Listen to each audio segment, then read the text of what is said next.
Students, welcome in your new lecture of number theory. बेटा अपना chapter divisibility चला हुआ है।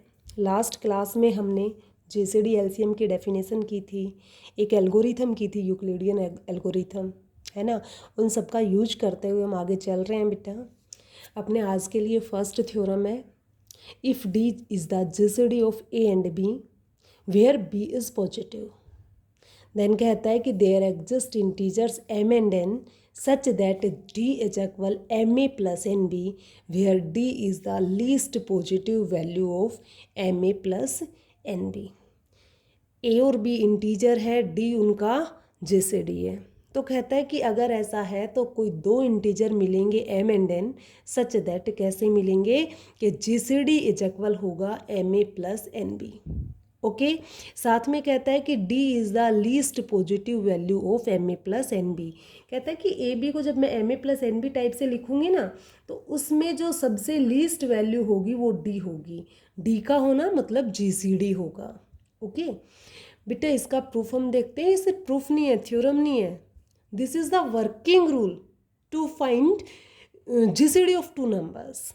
ओके जस्ट थ्योरम नहीं है बेटा, ये अपने पास वर्किंग रूल है जीसीडी फाइंड करने के लिए। तो थोड़ा सा हमें ध्यान से देखना है। चलो करते हैं प्रूफ। फर्स्ट अपने पास गिवन है दो इंटीजर्स ए एंड बी, है ना। तो let A and B are two integers. Now by division algorithm, division algorithm क्या कहती है बेटा, क्या थी division algorithm, if A and B are two integers, है ना, then A is equal B Q plus R where Q and R is quotient and remainder respectively. Also r is less than divisor that is b and greater than equal to 0। यही थी अपनी division algorithm. तो बेटा उसका use करते हुए हमें reminder मिलेगा, है ना।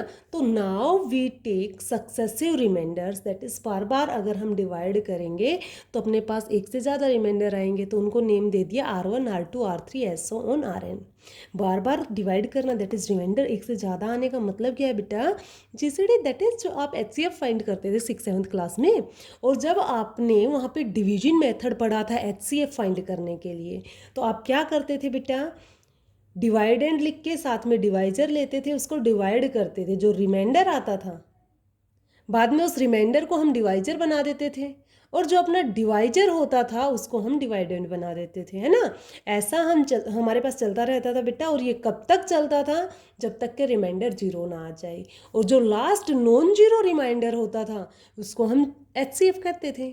तो बेटा सेम बात यहाँ पे है ना।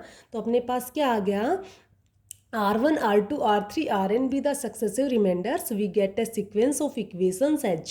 किस टाइप की सीक्वेंस मिली, a और b दो इंटीजर थे, जब मैंने a को डिवाइड किया b से तो Q1 R1 आपके पास कौन आ गए, क्वोशिएंट एंड रिमाइंडर। ओके तो a को मैं लिख पाऊंगी b into Q1 plus R1, है ना।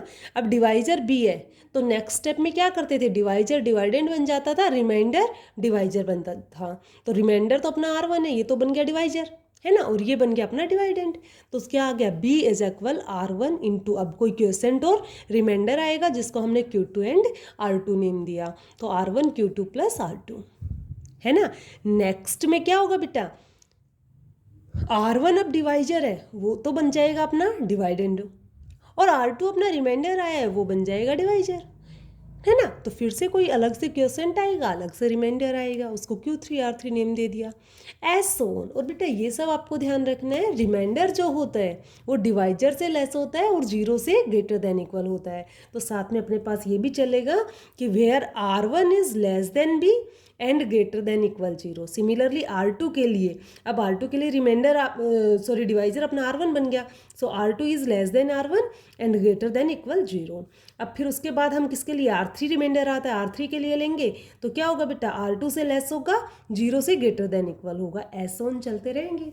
और बेटा ऐसे ऐसे करते हुए अपने पास कोई Rn-2 टर्म भी आएगी, है ना। और Rn-2 टर्म में डिवाइजर कौन बनेगा, जस्ट उससे पहले वाला, दैट इज Rn-1 बनेगा, है ना।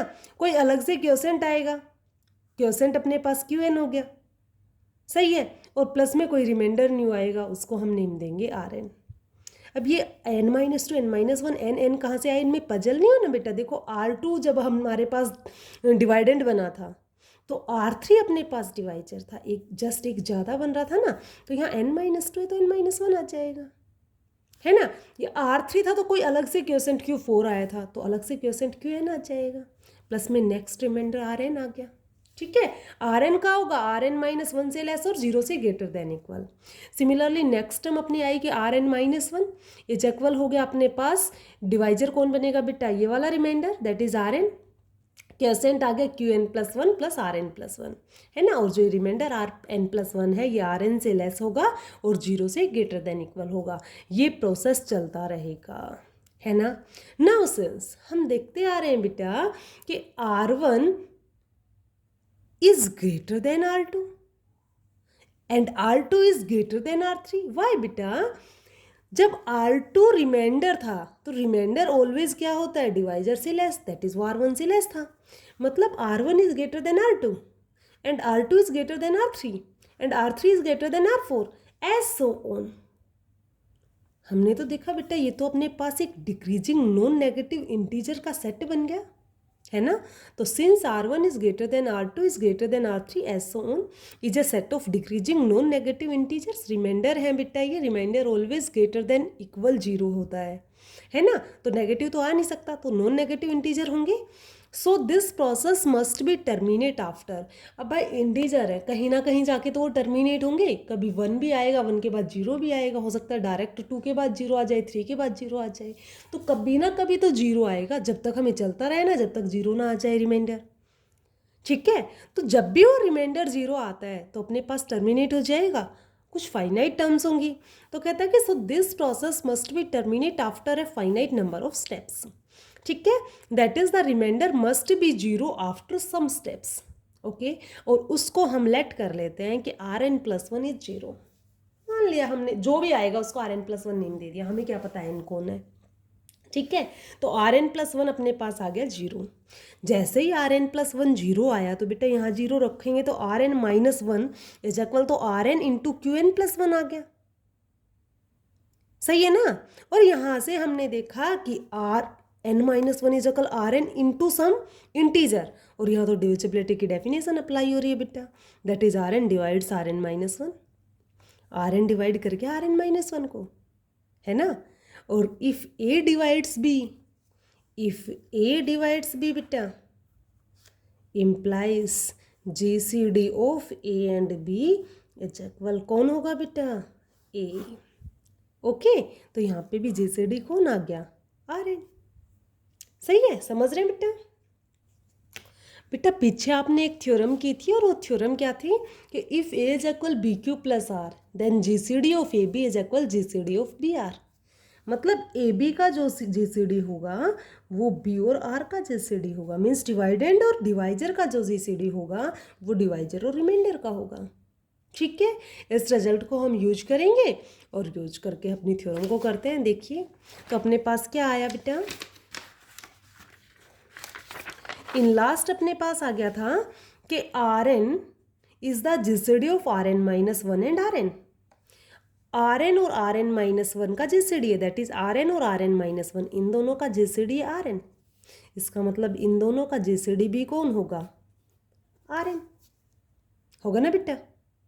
नेक्स्ट स्टेप में कौन होगा बेटा, Rn-2 तो यहाँ होगा, ठीक है, और यहाँ बीच में प्लस, यहाँ Rn में यहाँ लिख देती हूँ, यहाँ प्लस का निशान आया होगा, यहाँ Qn- क्या आएगा बेटा, Rn- जो डिवाइजर बना है वो रिमाइंडर था बेटा, सॉरी। ठीक है, तो यहाँ पे n-1 आएगा, यहाँ R कौन आने वाला है भाई, यहाँ Qn है तो एक कम आया ना, तो यहाँ पे n-2 आ जाएगा, इज इक्वल यहाँ Rn-3 होगा।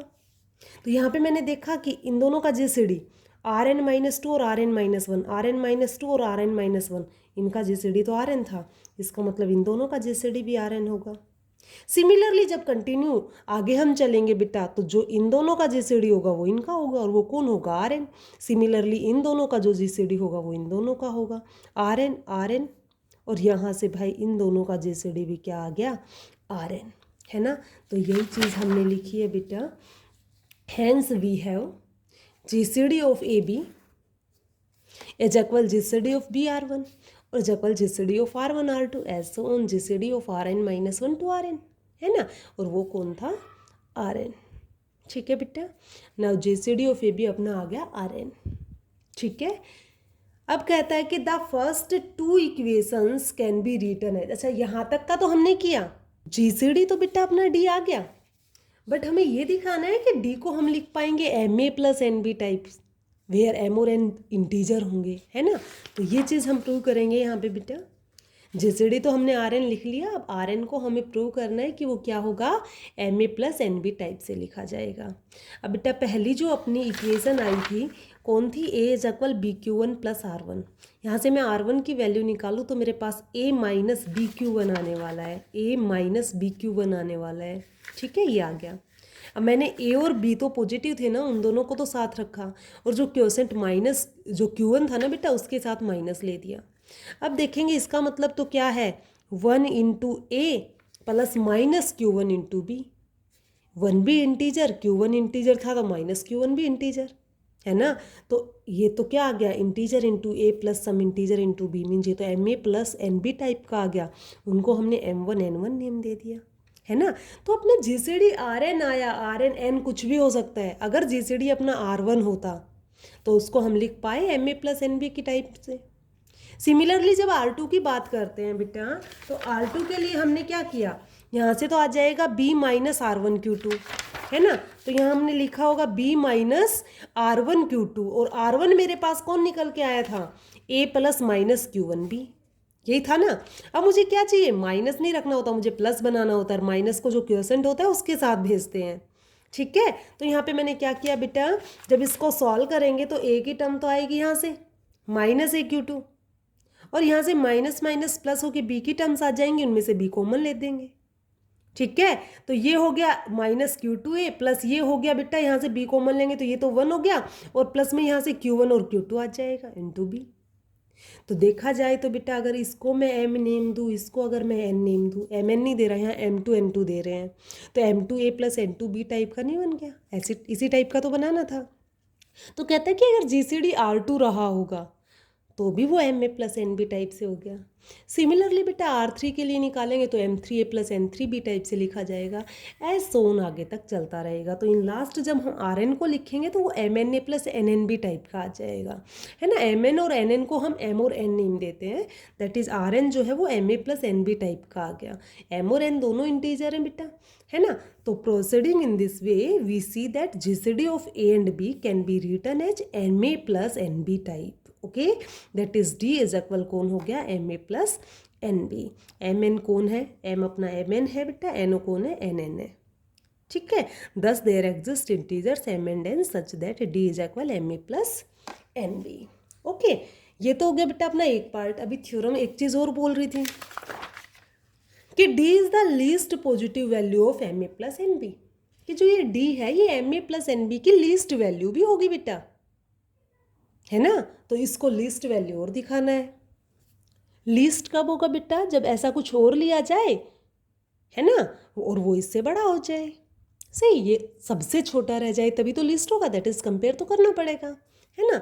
तो now again let GCD of A B is equal D and X A plus Y B be any other number of the type M A plus N B. ठीक है, तो कहता है कि M A plus N B जो है वो अपने आप में सबसे ही लीस्ट होगा, ये हमें प्रूव करना है। और M A plus N B कौन था, डी था। ठीक है, now D is equal M A plus N B है ना। अब डी जी सी डी है ए बी का, तो बेटा डी तो ए को भी डिवाइड करेगा, डी बी को भी डिवाइड करेगा।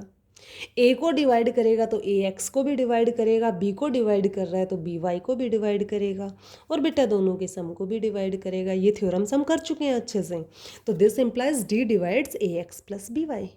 ओके, तो डी अगर डिवाइड कर रहा है A X plus B Y को, बेटा ऊपर से वो पॉजिटिव है, तो पॉजिटिव नंबर अगर किसी नंबर को डिवाइड करता है दैट इज़ वो ऑलवेज लेस देन इक्वल होता है। तो hence G C D is the least positive value of M A plus N B type. Okay, converse of the above theorem need not be true. बेटा इस theorem का जरूरी नहीं है converse true. यहाँ पे हमने बोला कि जीसीडी को D is equal M A plus N B type से लिख सकते हैं, बट अगर कोई number M A plus N B type से लिखा है तो जरूरी नहीं है वो डी हो, मतलब वो जीसीडी हो। ठीक है, इसका एग्जाम्पल हमने लिया कि जैसे 3x + ny इज इक्वल 21 है, मतलब 21 को mx + ny टाइप से लिखा है। ठीक है, एक्स वाई इसके सोल्यूशन भी हैं, बहुत सारे मिलेंगे, 3-4 तो मैंने लिख भी दिए। तो 21 को ma + nb टाइप से लिख तो ज़रूर दिया, बट 3 और 9 दोनों में से किसी का भी मतलब दोनों का GCD 21 नहीं है। ओके, बट कहता है कि अगर GCD 1 हो तो उसका कन्वर्स भी ट्रू होता है। ठीक है, इस चीज़ का हम प्रूफ करते हैं। लिखा है if 1 is equal ma + nb implies that GCD of ab is equal 1। कहता है कि अगर 1 इज इक्वल ma + nb है ना, तो a और b का GCD श्योरली 1 होगा। ठीक है, तो प्रूव करते हैं बेटा। हमने सपोज किया कि GCD of ab is equal d, 1 नहीं है, हमने लेट कर लिया d है, और d को इन लास्ट हम 1 दिखाएंगे। अब बेटा GCD है डी ए बी का, तो इसका मतलब डी ए को भी डिवाइड करेगा, डी बी को भी डिवाइड करेगा, डी ए और बी के मल्टीपल को भी करेगा, उनके सम और डिफरेंस को भी करेगा, है ना। तो डी ए एम को भी डिवाइड करेगा, डी बी एन को भी करेगा, that is D A M plus B N को भी करेगा डिवाइड, है ना। और A M plus B N की वैल्यू तो कौन है, M A plus N B की वैल्यू तो कौन है, 1, दैट इज डी तो डिवाइड कर गया 1। अब डी देखो बेटा पॉजिटिव है ना, और पॉजिटिव वो इंटीजर जो 1 को डिवाइड करता हो। बेटा 1 को डिवाइड करने वाले इंटीजर 2 ही होते हैं दुनिया में, 1 एंड -1। साथ में पॉजिटिव कह दिया तो एक ही बची पॉसिबिलिटी 1, है ना, दैट इज डी कौन होगा, 1। ओके, यही दिखाना था ना कि अगर 1 is equal ma + nb type से लिखा गया है तो ए बी का GCD क्या होगा, 1, है ना। हम डी लेके चले थे और वो D1 के बराबर आ गया, hence GCD of A and B is equal 1। Okay, इसके बाद बेटा अपनी थ्योरम आती है गाउस थ्योरम, जो कि मोस्ट इम्पोर्टेंट है। बाय नेम आती है बेटा पेपर में, state and prove Gauss theorem, that is statement भी हमें याद रखनी है।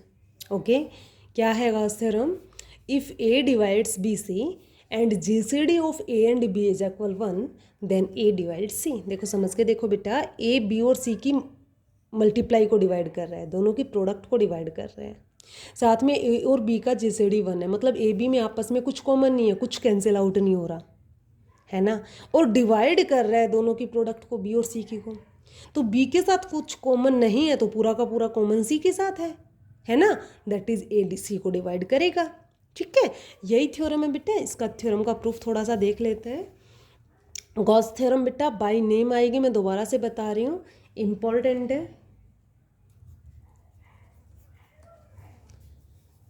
प्रूफ देखो बेटा, क्या गिवन है, ए बी का GCD 1, since GCD of A B is equal 1, और GCD को तो हम ma + nb टाइप से लिख सकते हैं, पीछे वाली थ्योरम ने बोला। So there exist m and n belongs in Z such that 1 is equal ma + nb, d is equal लिख रहे थे ना ma + nb, 1 है तो 1 इज इक्वल ma + nb हो गया, है ना। मुझे क्या चाहिए, साथ में a डिवाइड कर रहा है BC को, ये भी गिवन है, बट मुझे प्रूव करना है कि a डिवाइड करेगा C को, है ना, मतलब C जो है वो A का मल्टीपल होगा। बेटा मैंने इस इक्वेशन को C से मल्टीप्लाई कर दिया, multiplying both sides by C we get C is equal, यहाँ से आ गया MAC प्लस यहाँ से आ गया NBC, आ गया। ओके, छोड़ दिया यहाँ पे, इसको इक्वेशन फर्स्ट नेम दे दिया। नाउ सेकंड मैं कह रही थी कि A डिवाइड कर रहा है BC को, डिवाइड कर रहा है तो डिविजिबिलिटी की कंडीशन कहती है बेटा BC इज इक्वल होगा A into some integer. Okay, तो BC इज इक्वल आ गया A into some integer, that is उसको हमने नेम दे दिया K। ठीक है, यही लिखा कि now also A divides BC, therefore there exist K belongs in Z such that BC is equal है K। ठीक है, अब BC की वैल्यू A के, देखो बेटा यहाँ भी BC आया हुआ है, अगर BC की वैल्यू A के उठा के मैं रख दूँ तो मुझे क्या बेनिफिट होगा, दोनों टर्म्स में A मिल जाएगा और A आ जाएगा कॉमन, है ना। देखो करते हैं, putting the value of BC from second in first, C is equal आ गया MAC प्लस N, BC की जगह कौन आ गया AK, दोनों टर्म से A कॉमन आ रहा है, बच कौन गया MC plus NK। MC NK सब इंटीजर हैं तो इनकी प्रोडक्ट और सम भी इंटीजर होगा, मतलब ये तो C इज इक्वल आ गया A into some integer, that is A divide C। Divisibility की डेफिनेशन कहती है ना बेटा, तो हेंस A डिवाइड C। तो यहाँ से मुझे क्या देखा बेटा, गॉस थ्योरम क्या कहती है कि if A divides BC and GCD of AB is equal 1 then A divide C। ठीक है, जैसे फॉर एग्जांपल अगर मैं कहूँ कि 2 जो है वो डिवाइड करता है किसको, 12 को करता है, ठीक है। और मैंने 12 को लिख दिया 3 × 4 टाइप से, मतलब ये ए आ गया लाइक ए, ये बी हो गया, ये सी हो गया। देखा ए और बी का जीसीडी है 1, है ना, और 2 12 को डिवाइड भी कर रहा है, तो पक्का 2 सी को डिवाइड करेगा, दैट इज़ 2 4 को डिवाइड करेगा, है ना।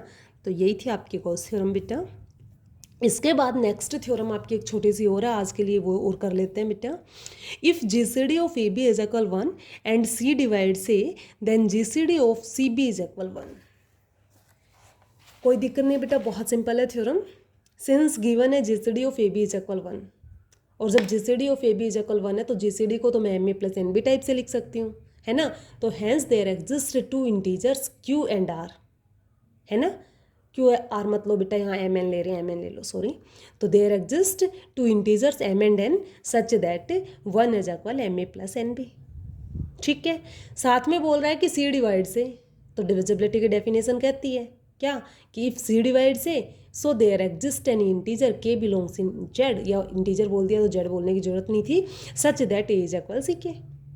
ठीक है। प्रूव करना है कि सी बी का जीसीडी 1 होगा। मेरे पास दो चीज़ें, 1 is equal M A plus N B, दूसरा कहता है कि ए इज इक्वल सी के। अगर ए की वैल्यू सी के मैं पुट कर दूँ इसमें, तो मेरे पास क्या निकल के आ रहा है, 1 इज इक्वल, देखो मैंने लिखा आगे बेटा, 1 इज इक्वल एम इंटू ए की वैल्यू है सी के और प्लस में है एन बी। ठीक है। तो क्या आ गया, M C K plus N B is equal 1। Okay. यहाँ पे मैंने सी को अलग से रखा, एम के को साथ लिखा, plus B N is equal 1। यहाँ से मैंने देखा बेटा एम और के दोनों इंटीजर है, दोनों की प्रोडक्ट भी इंटीजर होगी, प्लस बी तो इंटीजर है ही, इंटू एन जो भी है अपना इज इक्वल 1। अगर देखा जाए, मुझे दिखाना क्या था कि सी बी का जीसीडी 1 होगा। अगर सी बी के लिए कोई इंटीजर मिल जाए ताकि हम उसको M C plus N B type से लिख पाएँ उसकी जीसीडी को, दैट इज़ 1 को, तो हम कह देंगे ना कि GCD of C B is equal 1। तो अपने पास क्या आ गया, एम के इंटीजर उसको एक्स नेम दिया, एन को वाई नेम दिया, so C X plus B Y is equal कौन आ गया, 1। एक्स वाई दोनों इंटीजर आपको दिख रहे हैं बेटा। और जब हमने पीछे उसकी कन्वर्स पार्ट किया था ना, हमने बोला था converse need not true, but if GCD is equal 1 then it is also true, है ना। तो यहाँ पे अपने पास क्या आ गया, 1 आया इज इक्वल, इसका मतलब 100% सी और बी का जीसीडी 1 होगा। तो हैंस द रिजल्ट, यही तो प्रूव करना था कि अगर ए बी का जीसीडी 1 है और सी ए को डिवाइड कर रहा है, तो सी और बी का जीसीडी भी क्या होगा, 1 होगा। सो के बेटा आज के लिए इतना ही। Thank you for watching this video.